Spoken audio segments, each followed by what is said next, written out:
আমরা যে বিষয়গুলো নিয়ে দীর্ঘদিন কথা বলেছি, সংগ্রাম করেছি, লড়াই করেছি, এটা মুহূর্তের মধ্যে সমাধান হয়ে যাবে এটা মনে করার কোন কারণ নেই। এবং আমরা এখন যে সংস্কার, রাষ্ট্র কাঠামো সংস্কারের কথা বলছি, একই সঙ্গে যে অনেকে আমরা অর্থনৈতিক কাঠামোর কথা বলছি, সেগুলো একদিনের এই যে দীর্ঘদিনের যে সমস্ত অনাচার, অবিচার, নৈরাজ্য, দুর্নীতি, দুরাচার, সেগুলোকে কাটিয়ে একদিনে সুন্দর করে একটা রাষ্ট্র আমরা তৈরি করব, এটা মনে করার কোন কারণ আছে মনে করি না।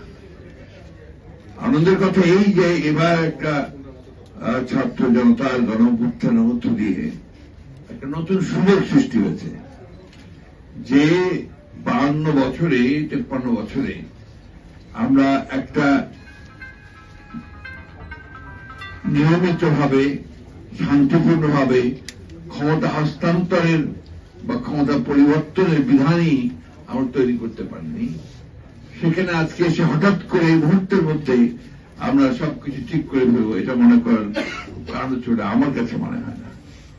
আমরা চেষ্টা করছি, যারা রাজনীতি করছি, বিভিন্ন রাজনৈতিক দলগুলো আছে, আপনারা এখানে কথা শুনেছেন আমাদের অত্যন্ত জ্ঞানী রাজনীতিবিদদের কাছে, আমরা চেষ্টা করছি এবং এই 52 বছর ধরেই চেষ্টা করছি। বিষয়টা হচ্ছে যে আমি ব্যক্তিগতভাবে যেটা মনে করি যে বিচ্ছিন্নভাবে কোনো কিছুই করা যায় না এবং জোড়া তালে দিয়েও কোনো কিছু করা যায় না। এটা আপনার সুনির্দিষ্ট চিন্তাভাবনা প্রয়োজন, সুনির্দিষ্ট লক্ষ্য প্রয়োজন, সুনির্দিষ্ট চিন্তা প্রয়োজন এবং রাজনৈতিক দল এবং রাজনৈতিক নেতা বা কর্মী তাদের অত্যন্ত সততার সঙ্গে আন্তরিকতা প্রয়োজন। এই কথাগুলো এই জন্য বলছি অত্যন্ত জোরে যে আমার কাছে মনে হয় যে বাংলাদেশের রাজনৈতিক যে সংকট, এই সংকটের মধ্যে আরেকটা কারণ হচ্ছে আপনার দুর্নীতি, ভয়াবহ দুর্নীতি প্রতিটি ক্ষেত্রে। এই যে আপনার সামাজিক সুরক্ষার কথা উঠেছে, আলোচনা হচ্ছে, এইটা তো যে চেয়ারম্যান সাহেব বললেন, আমি নিজেও কিন্তু আপনার অভিজ্ঞতা আছে আমার এই স্থানীয় সরকারের দায়িত্ব পালন করার।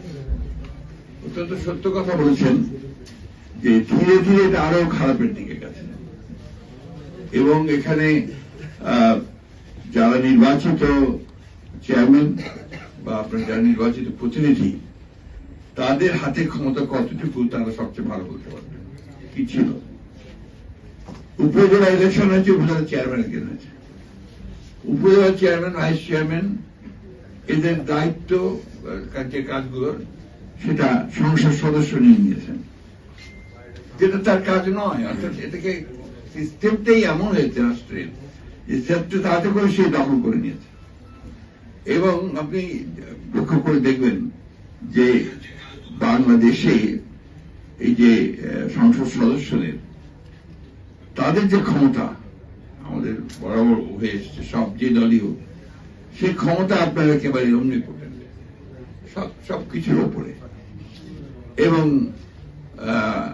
আপনার যেখানে তার শুধুমাত্র আইন প্রণয়ন করার কথা, সে জায়গায় সে রাস্তার আপনার ডেভেলপমেন্ট, বাড়ির ডেভেলপমেন্ট, স্কুলের ডেভেলপমেন্ট, এমনকি আপনার গাড়ি কেনা হবে কি হবে না সেটাও তার সঙ্গেও আপনার তার জড়িত আছে।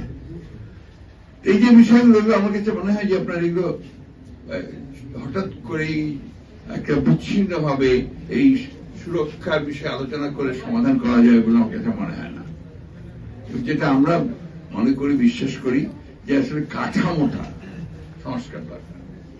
যে কথা আমাদের সাকি সাহেব বলেছেন, আমাদের ভাবি হাজার সাহেবও বলেছেন, এটা আমি মনে প্রাণে বিশ্বাস করি যে আমাকে আগে আমার কাঠামোটাকে বদলাতে হবে। সেই কাঠামোতে আমাদের এই বিষয়গুলোকে অত্যন্ত মানে গুরুত্বের সঙ্গে বিবেচনা করতে হবে। আমাদের শিক্ষক ছিলেন ডক্টর আবু মাহমুদ, অর্থনীতি পড়াতেন ঢাকা বিশ্ববিদ্যালয়ে, খুব বিখ্যাত শিক্ষক ছিলেন। তিনি মাঝে মাঝে খুব ভালো ভালো কথা বলতেন। তাহলে একটা কথা তিনি বলতেন, if you plant baigan tree, do you expect oranges from দেয়ার?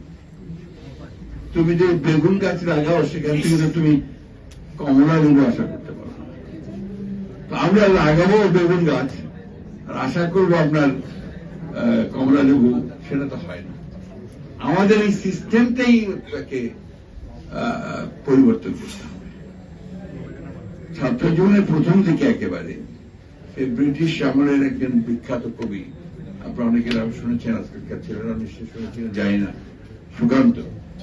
তিনি বলেছিলেন যে অবাক পৃথিবী অবাক করলে তুমি, জন্মেই দেখি ক্ষুব্ধ স্বদেশ।